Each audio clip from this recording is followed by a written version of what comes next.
4 geradores. Então, cada gerador que atuar no spin máximo 1, esse gerador tem spin meio, então ele vai ter que descer o spin desse objeto de meia unidade. Então, eu vou produzir aqui 4 campos fermiônicos, 4 spinores, né? 4 spins meios, né? Nós vamos colocar aqui com esse índice I. Então, eu tenho 4 spins meios. Por quê? Porque o spin máximo é 1, só tem esse spin máximo, e eu vou poder atuar com 4 operadores de supersimetria distintos, né? Para poder, quando a gente faz a transformação de SUSY, epsilon alfa, epsilon I alfa, Q alfa I, atuando no spin 1. Então, eu vou poder ter, cada gerador com spin meio vai poder baixar de meia unidade o spin 1. Então, tem isso aqui. Agora, depois, esses geradores de supersimetria podem ser combinados. Eles são anticomutantes, eu posso combinar 2 a 2. Então, eu vou poder formar a combinação de 4, 2 a 2 é 6. Então, nós vamos formar aqui 6, aí eu vou descer de mais meia unidade. Então, eu vou poder formar aqui 6 spin 0, 6 escalares. Vamos ver uma coisa aqui, esse campo aqui é real. Se ele é um campo de gauge e ele é real, ele tem 2 graus de liberdade com shell. Se esses caras aqui são Majorana, 4 Majoranas no shell, tem 8 graus de liberdade. Estou contando um shell. 2 graus de liberdade no shell, um campo de gauge. 8 graus de liberdade no shell para 4 campos de Majorana. Cada campo de Majorana tem 2 graus de liberdade com shell, por causa da condição de autoconjugação da carga, né? E depois, esses 6 escalares aqui vão ter 6 graus de liberdade. Então a gente fecha o multiplate, 2 e 6, 8. Então o multiplate mínimo, a representação fundamental da supersimetria N igual a 1, D igual a 4, deixa eu apagar aqui, ela é formada por esse multiplate aqui, quer dizer, a representação fundamental irredutível, representação irredutível fundamental. Assim. Ela é essa aqui. Ela tem um campo de gauge, quer dizer, um spin 1, 4 spins meio, tipo Majorana, e 6 spins 0. Então ela fecha com 8 graus de liberdade bosônicos e 8 graus de liberdade fermiônica. Então esse é o N igual a 1, D igual a 4. Tem um outro fato aí, como a álgebra de supersimetria, ela tem essa estrutura aqui, né? Sem carga central, tá, Léo? Sem carga central. Ela, vamos dizer, tem Q alfa I, Q barrado, beta ponto J, isso aqui dá aquele famoso, né? Sigma mi, alfa, beta ponto, P mi, mas dá aqui um delta J. Então, observe que se eu fizer uma transformação de SO4 aqui, vou mudar essa carga aqui para uma matriz R e kappa, e aqui vai ficar E alfa kappa. Colocar aqui um R, vamos dizer, JL, e aí aqui um Q barrado, né? RJL, e aqui o Q barrado L, né? E aí usar, agora eu sei, isso aqui vai ser beta ponto. Esse anticomutador aqui vai dar um delta de kappa L. Então, esse L aqui vai ficar kappa. Então, se essa matriz aqui for uma matriz, se agora eu, aqui eu vou botar o transposto, o RJ kappa é a mesma coisa que R transposto kappa J. Então, eu vou ficar com isso aqui, R e kappa, R transposto kappa J. Então, se essa matriz aqui é uma matriz de SO4, isso aqui me dá exatamente delta J.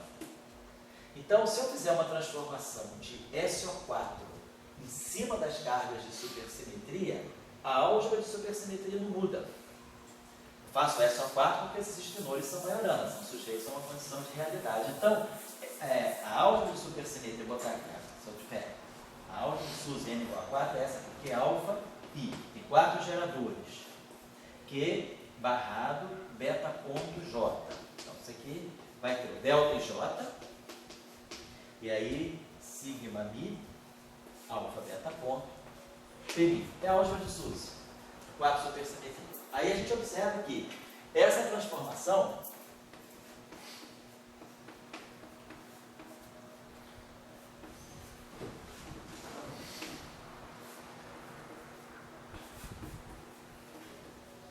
se R pertence a SO4,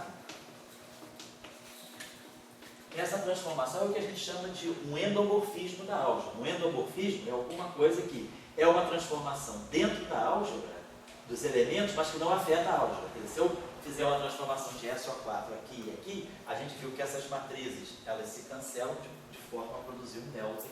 Então a álgebra é invariante sob transformações de SO4 em cima das cargas. Então, essa supersimetria N igual a 4, D igual a 4, ela naturalmente carrega uma simetria interna, SO4, que é o que é associada a esse, vamos dizer assim, automorfismo da álgebra. Quer dizer, eu faço uma mudança dentro da álgebra, quer dizer, não altero os momentos, mas mudo as cargas por uma transformação SO4, essa relação não se altera. Então, a própria álgebra de supersimetria, ela é invariante por SO4. Então, SO4 é uma simetria global interna, que aparece, que aparece como um automorfismo da álgebra de Suzy.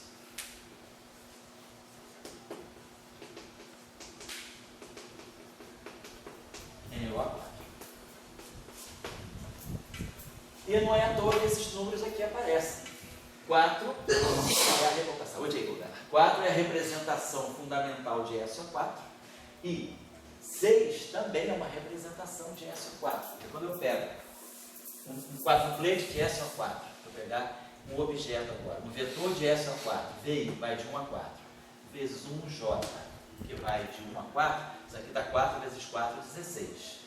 Então, eu vou poder formar uma matriz simétrica, vou poder formar uma coisa simétrica em IJ e uma coisa antissimétrica em IJ. Como o índice vai de 1 a 4, uma matriz simétrica 4 por 4, ela tem 6 componentes. Desculpa, a matriz simétrica 4 por 10 componentes. Tem uma matriz antissimétrica 4 por 4, tem 6 componentes. Então, 10 e 6, 16, 4 vezes 4, 16. Então, esse 6 é uma representação de SO4.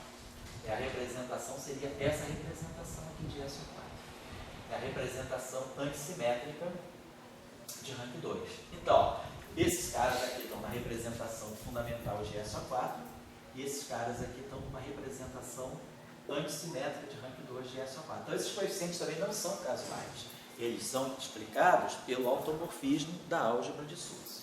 Então, essa é a estrutura, em princípio, da supersimetria N igual a 1, D igual a 4.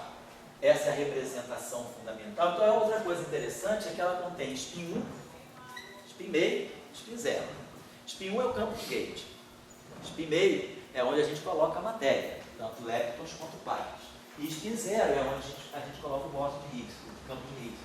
Então, a supersimetria N igual a 1, D igual a 4, ela parece bem completa. Porque ela dá conta de uma teoria de gauge completa. Você não precisa colocar setor de matéria separado. Ela já carrega campos de gauge, A gente pode fazer o seguinte. Vamos olhar isso aqui em termos de agora fazer aquela decomposição. Da mesma forma como a gente decompôs representações do grupo de Lorentz, SO3, em termos de representações irredutíveis do subgrupo SO3, eu posso pensar agora em decompor essa representação aqui de N igual a 1, de N igual a 4, D igual a 4, que é a representação fundamental, que é essa aqui. Então, vou colocar assim, 1 spin 1, 4 spins meio e 6 spins 0. Como é que eu poderia escrever essa representação em termos de representações de N igual a 1, D igual a 4? Poderia pensar o seguinte: a representação de gauge, o multiplete, não tem representação, o multiplete de gauge de N igual a 1, D igual a 4, o que ele contém? Um spin 1 e um spin meio. É campo de gauge, campo do fóton, o fotino. E tem um escalar, mas é auxiliar, não conta como campo físico. Aqui eu estou contando grau de liberdade de um shell, não estou desprezando os campos auxiliares. Então, um spin 1 que está aqui com um spin meio que está aqui, eles podem estar formando um multiplate de gauge de n igual a 1, d igual a 4. Isso aqui é n igual a 4, d igual a 4. Agora, se eu pegar o spin 1 com um spin meio, isso aqui é o multiplate de gauge de n igual a 1, d igual a 4. Então eu já usei um campo de gauge e um campo fermiônico. Sobram 3 campos fermiônicos e 6 campos escalares. Como é que é o balanço? Como é que a gente sabe que está? Como é o multiplate de Veso-Mino, multiplate de matéria? O multiplate de matéria ele tem um escalar complexo, portanto, 2 escalares reais. Ele tem um escalar, que a gente chama geralmente de A, e o pseudo-escalar B. E tem um maiorana, psi. E depois aqui tinha os auxiliares, F e G. Como eu estou contando o grau de liberdade a um shell, estou desprezando os campos auxiliares. Então, para cada campo fermiônico de matéria, eu tenho 2 escalares. E aqui o que me sobrou? Me sobraram, eu já trouxe um desses spins meios para cá. Então, a esse ponto aqui, me sobraram 3 spins meio e 6 spin zero. Está justamente nessa proporção. Para cada spin meio, 2 spin zero. Então, na verdade, a gente pode imaginar que esse supercampo pode ser quebrado em 3 supercampos de Veso-Mino. Um spin meio com 2 spin zero. Então, é um Veso-Mino. Vou botar matéria. Supercampo de matéria de n igual a 1, d igual a 4. E isso aqui replicado 3 vezes. Vou botar assim 3, né? Então é como se o multiplate de gauge da supersimetria n igual a 1, d igual a 4, como se não. O multiplate de gauge de n igual a 1, d igual a 4, ele se decompõe em 4 multiplates de n igual a 1, d igual a 4. n igual a 4, d igual a 4. Esse supermultiplate se decompõe nessa série aqui. Um multiplate de gauge e 3 multiplates de matéria de n igual a 1, d igual a 4. Então, eu posso realizar a supersimetria n igual a 4, d igual a 4, aproveitando os supercampos de n igual a 1, d igual a 4. Então, essa é a proposta que se fez. Então, a gente pode escrever. Então, a ideia toda é aproveitar os supercampos de n igual a 1, d igual a 4. Por quê? Construir supercampos para supersimetrias estendidas é sempre algo mais complicado, envolve não linearidades. Então, a ideia foi expressar a ação.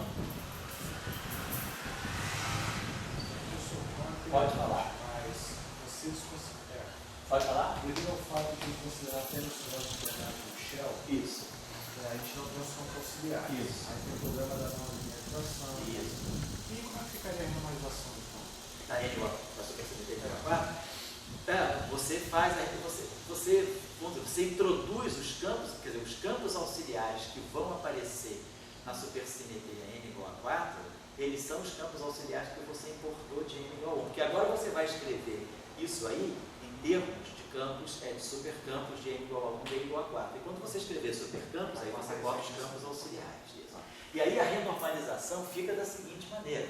Você renormaliza, vamos dizer, n igual a 4, d igual a 4, de uma forma que não é manifestamente n igual a 4, d igual a 4. Você renormaliza usando todo o formato, vamos dizer, ela é manifesta n igual a 1, d igual a 4, mas você não perde a supersimetria n igual a 4, d igual a 4, porque você usa as identidades de ordem e você sabe que as suas funções de Green, elas obedecem n igual a 4, d igual a 4, mas você não faz um formalismo, você não usa os supercampos de n igual a 4, d igual a 4.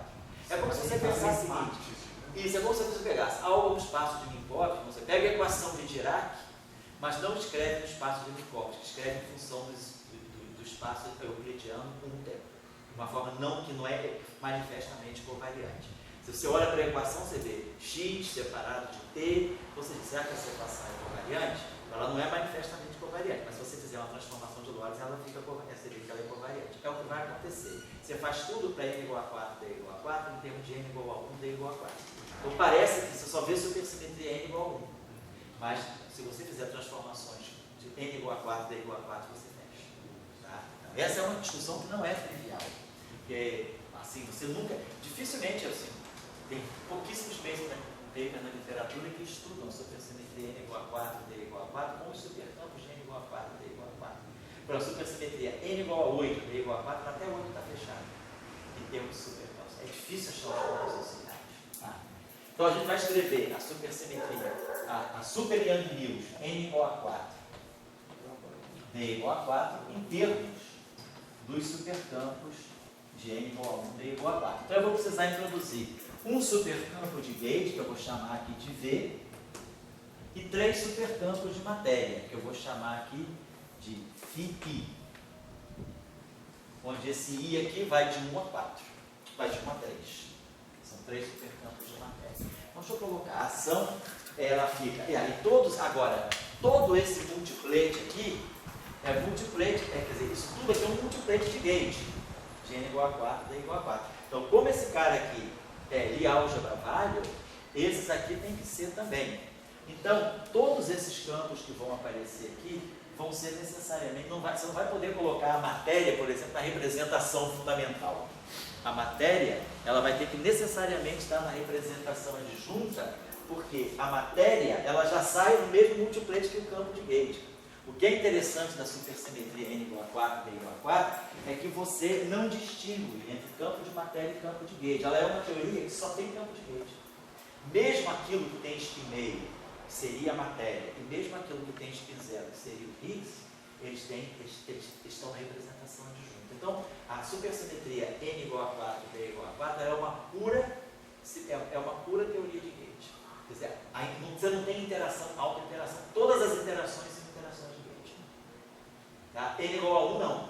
Você pode ter as interações de gauge, você coloca aqui φ barrado, é a GV, φ. Então aqui você tem as interações de gauge. Acoplamento mínimo da matéria com gauge. Mas depois você pode introduzir aquele termo lambda DJK, φI, DJ, ficar. Então, esse setor aqui é o setor de alto acoplamento da matéria. Você pode introduzir constante de acoplamento para alta interação na matéria, que não tem nada a ver com a constante de acoplamento de gauge. No caso do N igual a 4, não, isso não vai ser possível, porque tudo é multiplate de gauge. Então você só tem uma interação, só tem a interação de gauge só. Todas as interações são de gauge. Deixa eu colocar aqui para vocês então a forma do Lagrangiano, que ela é. Então, ela vai ter o setor de gauge, então vai ser aqui o nosso 1 sobre 64, G2. E aí aqui vamos ter o nosso termo.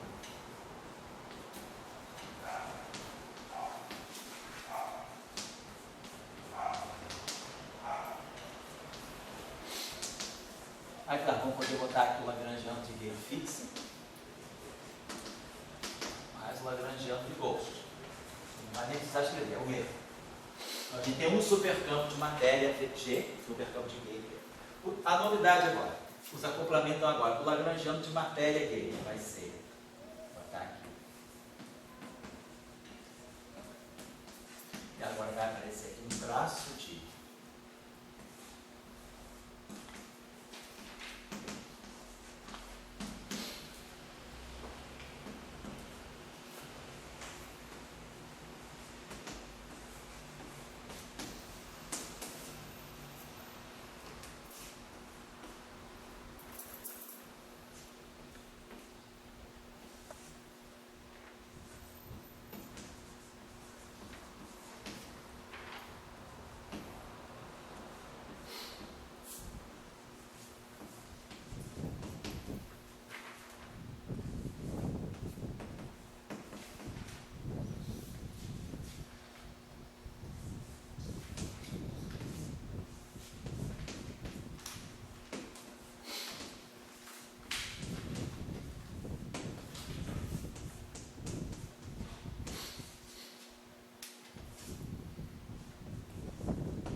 só dessa parte aqui. E aí lembrar que todo mundo aqui toma valores na álgebra de Lie. Então, nosso V é V FAGA, cada um de nossos FI,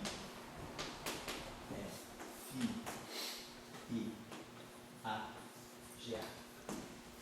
Então, todo mundo está na representação de junta, e aí vocês observam que essa interação aqui, que seria interação tipo veso-mino, Φ-cubo, ela tem constante de acoplamento de Gauge. Então, a gente não tem a constante de acoplamento de matéria. Então, a teoria E igual a 4, T igual a 4, ela é uma teoria com uma única constante de acoplamento, que é a constante de acoplamento de Gauge, somente. E ela tem uma simetria interna, além da simetria de Gauge, né, e isso aí pode ser qualquer grupo de Gauge. Né? Então, além da simetria de Gauge, ela tem uma simetria interna SO4. É uma simetria global interna. Na verdade, foi mostrado depois que essa simetria SO4 ainda pode ser estendida para uma simetria SO4. Mas se a gente trabalhar com os pinores de Majorana, é SO4. Mas todo mundo sabe que nós podemos escrever um spinor de Majorana em termos de spinores de Weyl. Os pinores de Majorana satisfaz essa condição, Ψ igual a Ψc. Então ele está sujeito a essa condição de realidade. Mas todo spinor pode ser decomposto em termos de uma componente leve e uma componente light. Para o spinor de Majorana, a componente light dele é o conjugado de carga da parte leve. Então eu posso representar, escrever todo o conteúdo de um spinor de Majorana num spinor de Weyl. Lembrando que a parte light do spinor de Majorana é o conjugado de carga do spinor leve. Então eu posso, ao invés de trabalhar com spinor de Majorana, trabalhar com spinor de Weyl, representando os spinores de Majorana. Aí a simetria passa, como os spinores de Weyl são complexos, a simetria passa para SO4. Então a simetria global SO4, ela aparece se eu escrever os campos componentes em termos de spinores de Majorana. E a simetria é SO4 se eu escrever os campos componentes em termos de spinores de Weyl. Então tem uma simetria interna global. Então essa seria a ação super Yang-Mills N igual a 4, T igual a 4. E depois acabou sendo uma teoria muito celebrada, porque ela deu absolutamente finita no ultravioleta. Todas as divergências se cancelam, núcleos, grupos, etc. Todas as ordens. Então a gente não tem renormalização, a constante de acoplamento de Gauge não é renormalizada, ela não tem nenhuma renormalização, é a função beta. O único acoplamento que a gente tem aqui é o quântico beta de G, é igual a zero. Então, essa é uma teoria absolutamente finita. Mostrar a finitude dela foi uma coisa assim, deu vários trabalhos, né? Então, por exemplo, se mostrou primeiro Mendelssohn, mostrou que trabalhando no Gauge do cone de luz, ele mostrava a finitude a todas as ordens. Depois Salange e Tracidi mostraram a finitude a todas as ordens. Depois também Brizaro, Rothschild, isso que não estava nessa Brizaro, Rothschild, mostraram também que era finitude a todas as ordens. Então foi uma série de trabalhos importantes no início da década de 80 que mostraram que essa teoria, e observe que o setor de matéria, ele está assim, o acoplamento mínimo é esse aqui, então mostrou que nenhuma renormalização é necessária nessa teoria. E tem argumentos assim, a todas as ordens, usando assim, uma série de resultados no superespaço, identidade de Glavinov e tal.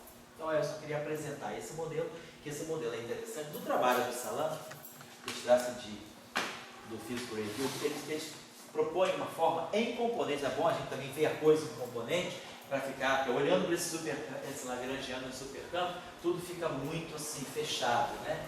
Então eles deram uma forma em componente para esse lagrangiano aqui, vou botar aqui para vocês, que aí fica mais palpável.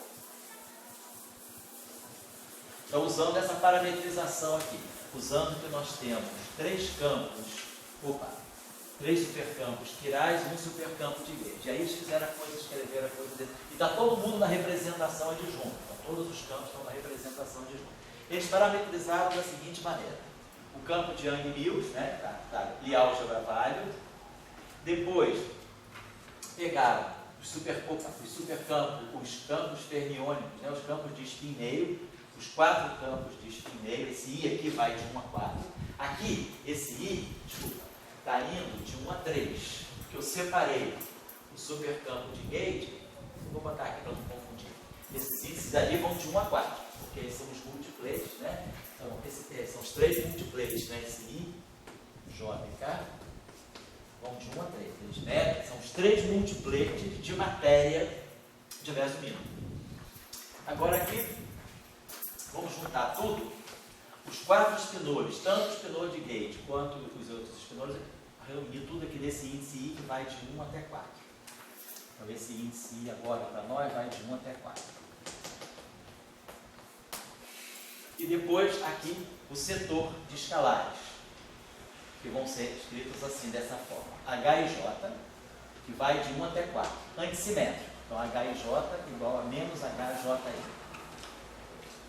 Então, isso aqui é uma matriz 4x4 antissimétrica. Então, a matriz 4x4 antissimétrica tem 6 elementos independentes, mas ela é complexa. Mas ela é sujeita a uma condição de realidade. Coloco a seguinte condição, que eu acho que tem uma assim. H e J é igual a 1 meio do epsilon I J kappa L H kappa L star. É essa condição, vamos dizer assim, de realidade. Então, esse I, J, kappa L são índices de SO4. Né? São índices internos aí. Tá? Então, esses campos aqui, aparentemente, são 6 campos complexos, mas sujeitos a essa condição. Então, no final de tudo, acabam sendo 3 independentes. Então, nós estamos falando de 4 espinores aqui. Então, aqui nós temos 4 espinores, 4 spins meio. E aqui nós temos 3 spins zero complexos.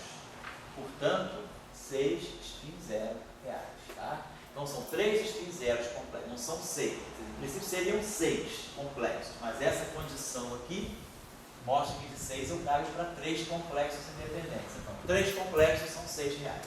E aqui, 1 spin 1. Então, essa é a parametrização que eles adotaram no PRP deles. E aí, a ação vai ser lagrangiano agora, né? N igual a 4.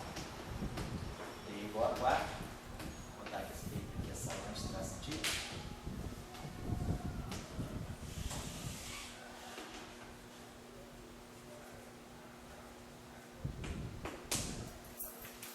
Vou tocar para tá, gente? Menos 1. Então, ó, tem um traço, né? Um traço de tudo. E aí vamos ter menos 1/4 de F min ao quadrado.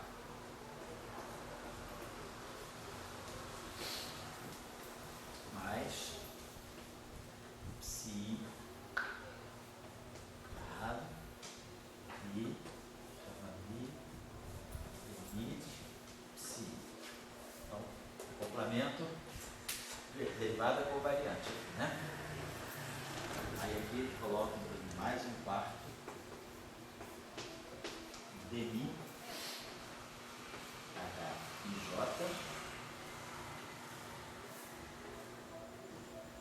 star h j dagger dmi h j. Esse aqui é o setor. Então aqui, setor de Fermi, setor tipo Klein-Bach. Dmi, Phi star, Dmi, Phi. E aí agora, a parte de interação.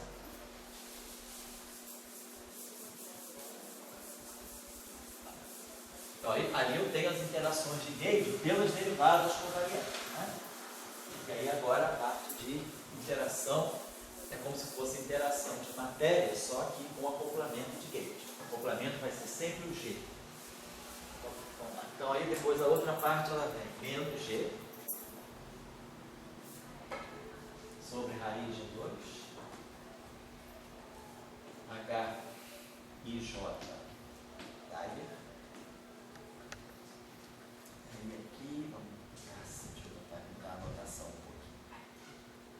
H I J Dagger. Aqui vai ficar o computador do psi I transposto C a menos 1 de conjugação de K, psi J. Então, lembrando que os índices vetoriais são contraídos pela matriz de conjugação de K. É como se tivesse aqui um índice alfa C-1 alfa beta e aqui um psi beta. Então essa matriz aqui é a matriz de conjugação de carga que faz a contração dos índices tenoriais para poder formar o escalar de Lorentz. Lembrando que para ferro de Majorana o que a gente tem é isso. Isso aqui, né, é um escalar de Lorentz. Para ferro de Majorana, psi barrado, né, é psi transposto C-1. Para ferro de Majorana, aquele escalar de Lorentz fica assim. E é isso que está sendo escrito aqui. Psi transposto C-1 psi, certo? Então, na verdade, o que está ali no fundo, se a gente quiser escrever esse termo espinor de Lorentz, dirá que vai ser psi barrado psi. Então, mais o conjugado hermitiano desse termo aqui. E depois a parte que vai ter o autoacoplamento da matéria escalar, G2 sobre 16. Então, aqui vai aparecer um comutador. Tudo isso aqui tem traço, vou ter o traço lá fora. Traço do comutador de H e J, Dagger. H e J, Dagger. H, KL, Dagger. Tem aqui H e J. H, KL. E mais conjunto. Isso aqui já sai real. Tudo isso aqui fecha. Lembrando o seguinte, que H e J é H I J A G A. Aí lembrando que H I J Dagger é H I J A star GA, trabalhando com geradores hermitianos, tá? Só para lembrar, o que é H I J Dagger? É H I J A star GA. É nesse sentido que a gente está colocando o dado. Os geradores são hermitianos. E aí as derivadas covariantes. Derivada covariante, F mi é o de sempre, né? Dmi a mi menos dmi a mi mais G a mi a mi. Depois o dmi psi, dmi psi. Aí o psi está na representação aqui junto. Eu sou um computador, já aqui o psi. Todo mundo na representação aqui junto. A derivada covariante do H e J vai ser dmi H e J mais G a mi H e J. Então, se a gente quiser, a gente pode escrever isso aí. Esses aí, quer dizer, esse é o lagrangiano de n igual a 4, d igual a 4, escrito em termos de campos componentes, os campos físicos que sobram no final. E aí a gente vê, mesmo a interação φ4, a interação escalar à quarta potência, ela é governada pela constante de acoplamento de Gauge. Então só tem uma constante de acoplamento. Aqui são os acoplamentos tipo Yukawa, e aqui os acoplamentos de autoacoplamento da matéria. Então a gente observa que não tem, quer dizer, o termo de massa. Tem o termo Φ, HH. Então nós não temos massa, a teoria é completamente massless, né? Tem uma simetria, é só 4 interna. A questão é, isso aí foi estudado depois também no grupo de Trieste, ver a possibilidade de se quebrar essa simetria, de gerar massa nessa simetria. Então teve uma série de estudos, né, que a gente fez lá, isso foi até uma parte da minha tese de doutorado também, mas uma parte que a gente nessa época estava interessado, que era a possibilidade de ter quebras espontâneas de simetria aí, colocando-se termos explícitos de massa que quebrassem as suas. Então, tem todo um jogo aí que você pode quebrar supersimetria n igual a 4, mas não quebrar supersimetria n igual a 1. Você pode quebrar, se você colocar um termo de massa para o setor de matéria, você vai dar massa para a matéria. Você vai dar massa para 3 supercampos φ, mas vai deixar o V sem massa. Então, você quebra a supersimetria n igual a 4, mas não quebra n igual a 1. Você pode introduzir termos de massa aqui, que respeitem n igual a 1, mas que estão quebrando n igual a 4. Então, se você der massa para alguém aí, você desbalanceia o multiplica, porque todo mundo deveria ser sem massa. Então, você pode quebrar n igual a 4 e termos de n igual a 1. E termos de n igual a 1. Você pode introduzir o termo de massa para o setor de escalares, que quebra a supersimetria de n igual a 4 para n igual a 1. E aí, quando você introduz a parte de massa para os escalares, você pode quebrar a simetria espontaneamente. Você pode ter quebra espontânea de simetria, porque aí você vai ter o termo N2H2, que tem esse termo aqui, que é G2H4. Então, se esse N2 for negativo, a gente pode então quebrar a simetria no setor de Higgs. Então, a gente pode ter uma quebra espontânea da simetria nesse setor aqui, né, pelo potencial, se a gente introduzir termos de tipo massa, que não quebra em N igual a 1. E o trabalho que foi feito, a gente pôde fazer, foi que a gente quebra N igual a 4 para N igual a 1, mas assim mesmo mantém a finitude. Porque é razoável até. Porque se você introduz termos de massa, você não está alterando o regime ultravioleta, você está alterando o regime infravermelho, então o setor ultravioleta. Para o setor ultravioleta, a energia tende a infinito, então a massa é expressiva, todas as massas tendem a zero.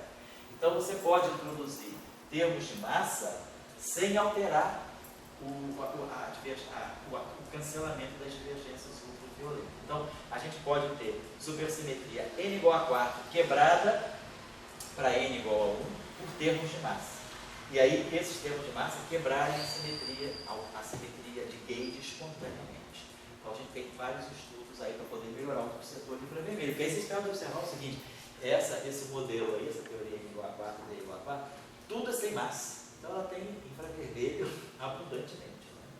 Então, para você jogar massa, pelo menos no setor de matéria, você torna ela o infravermelho tão ruim quanto qualquer teoria de Young-Mills. Porque pelo menos você já deu massa para a matéria. Deixou só um setor de Young-Mills sem massa. Então, ela é tão ruim como qualquer teoria de Young-Mills.